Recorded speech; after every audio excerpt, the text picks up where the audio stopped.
انا مليت من هالعيشه، طقت شدي، يا تشوف لك حل يا انا اللي بشوف حل.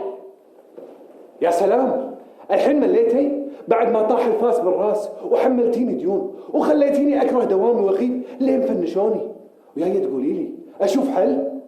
والله ما حد قال لك غيب عن دوامك، انت غبت عن دوامك بارادتك. شوف كنا وين وصرنا وين، مو تقب الموضوع على راسي. صدق ما يبين بعينك بعد كل اللي سويته علشانك تقولي لي لا تحط السالفه على راسي؟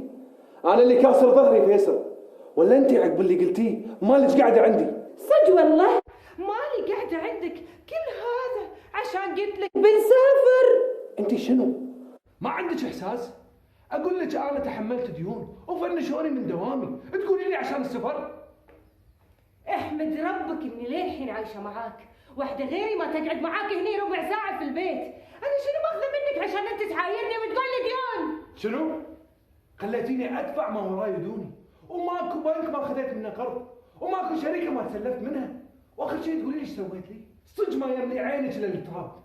حسافه على كل شيء سويته لك، طلعتي مو كفو، وانا اللي قلت زوجتي وام ولدي وضحيت بكل شيء عشانك. انت اللي مو كفو اني تحملتك وعشت وياك.